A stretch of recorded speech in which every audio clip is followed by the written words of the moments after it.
suggest, in order to really live up to your code of behavior, is why don't we make the $12,000 claim? We'll just multiply it by 10 and call it 120,000 either way. And if you lose, you pay me 120,000. If I lose, I'll pay you 120,000. Now it's worth my while. And he addresses the letter to the chairman and says that's the guy. He gets a $12,000 check by return mail. It's not a bad lesson.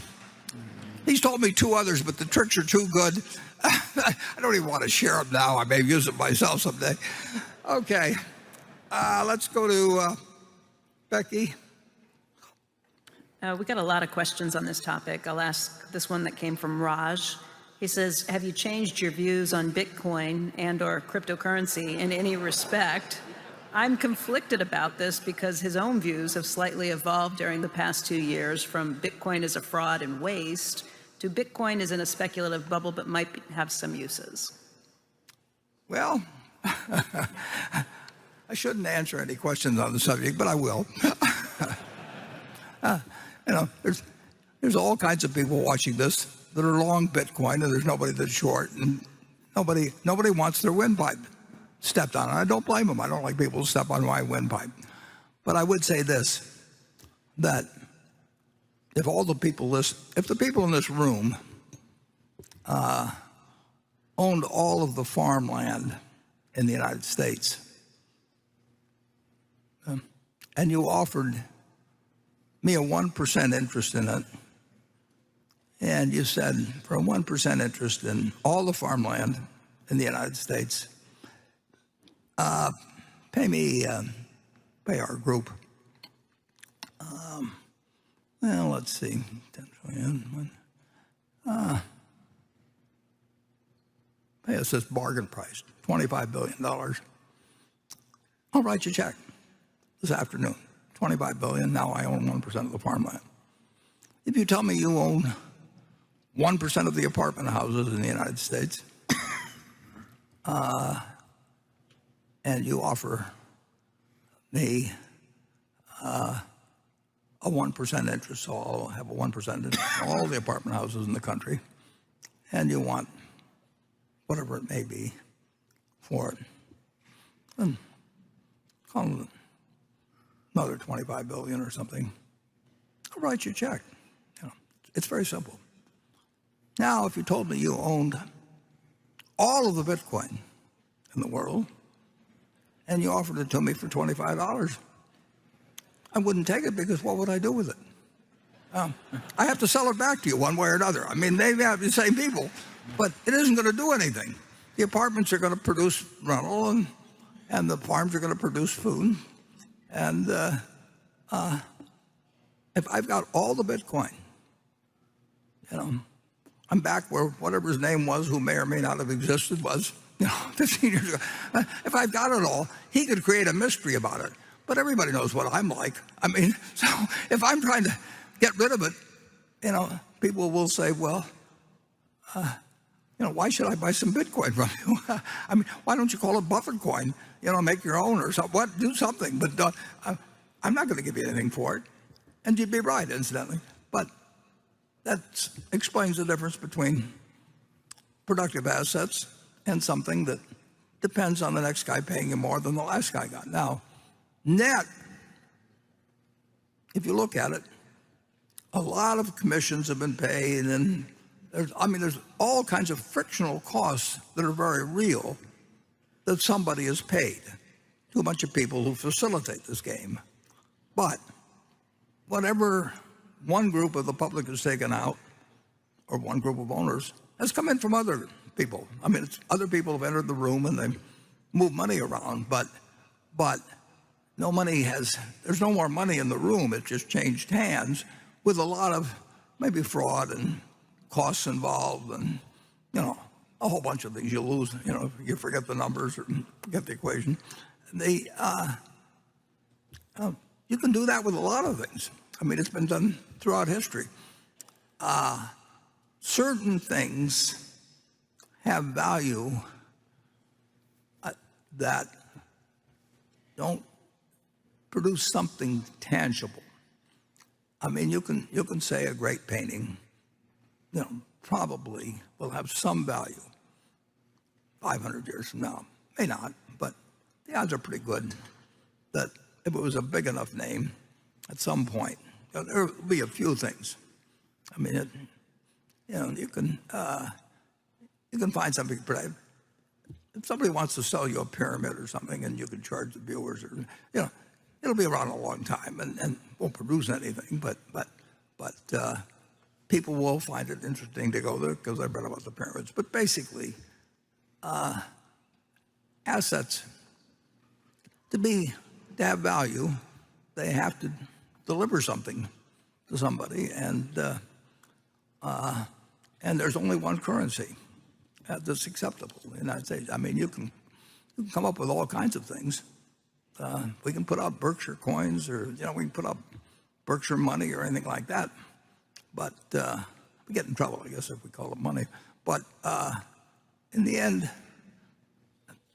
this is money, and there's no reason in the world why the United States government, whose currency people prefer, there's just under 2.3 trillion just of these little pieces of paper floating around some places, 7,000 for every man, woman, and child in the United States, and of course most of them probably aren't in the United States. Who knows? But this is the only thing that's money. And anybody that thinks the United States is going to change to where they let Berkshire money replace theirs, is out of their mind. I mean, so anyway, with those few deficiencies, you can, whether it goes up or down in the next year or 5 years, 10 years, I don't know. But the one thing I'm pretty sure of is that it doesn't multiply, it doesn't produce anything. It's got a magic to it, and people have attached magics to lots of things. I mean, the gold on Wall Street, create magic.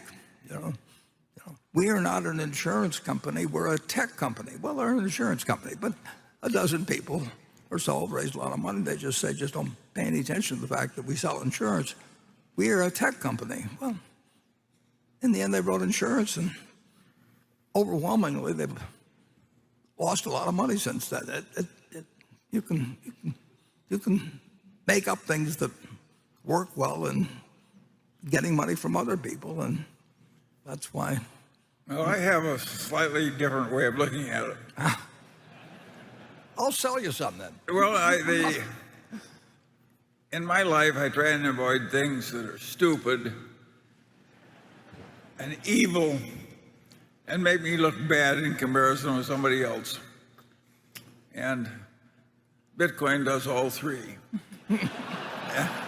and in the first place, it's stupid because it's very likely to go to zero. In the second place, it's evil because it undermines the Federal Reserve System and the national currency system, which we desperately need to maintain its integrity and government control and so on.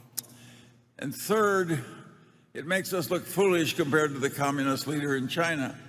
He was smart enough to ban Bitcoin in China. And with all of our presumed advantages of civilization, we are a lot dumber than the communist leader in China. Yeah, and when 25% of the people of the country get mad because we've said what we've said today, just remember Charlie spoke last and was the most...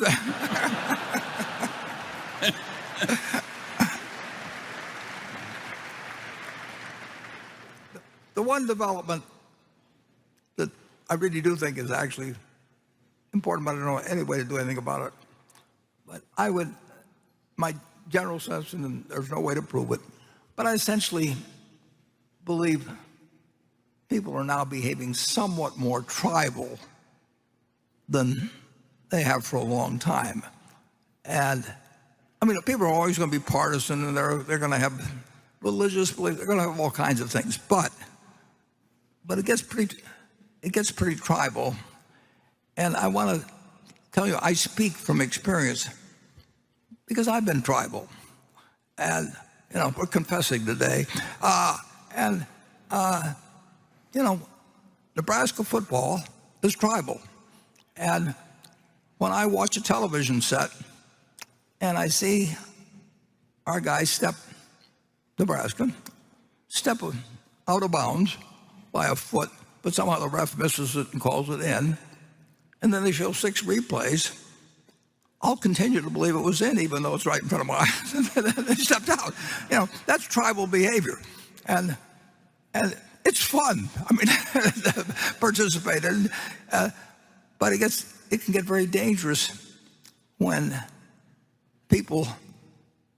one group of people say 2 + 2 is 5, and another say it's 2 + 2 is 3, and they're going to give you those answers if you call them. And the interesting thing is, to me, at least, and partly because of my age, but I actually think that, just from memory, that the last time that the country was seen as tribal was actually when I was a kid and Roosevelt was in. Either you hated Roosevelt or you loved him. I mean, nobody cared about the fact Alf Landon was running or Wendell Willkie was running against him. They just had these feelings. They either had Roosevelt's picture on the wall and named their kids after Roosevelt, or they hated him. And they thought he was going to, no third term, and, a million things. And the country was very, very tribal in the 30s, but Roosevelt's tribe was bigger. And in my opinion, they did some wonderful things, but I happened to grow up in a household where we didn't get served dessert until we said something nasty about Roosevelt. I mean, I'm speaking. And believe me, if you don't get dessert, you're going to say something nasty about Roosevelt. And so you trained them young, and all kinds of things. And so I think I've seen a period that it wasn't that way when, if Eisenhower was running against Stevenson or whatever it might be. I mean, people, they had a partisan behavior, and they had a certain amount of tribal always. But I don't think it's a good development for society generally when people get tribal, regardless. I mean,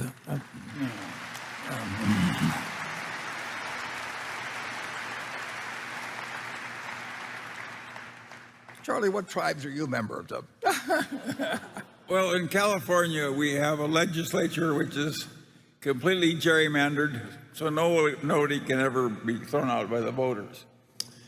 And therefore, the only people in the legislature are insane rightists and insane leftists. And they get together every 10 years, and there's usually 6 moderates somewhere in the legislature. And so they rejigger all the districts to throw them out, because neither party can stand them. Now, that is government in California. Yeah. And you live there and you have to go back? Yes, yes. I'm sure you'll be welcome. And I prefer living there to living in Russia.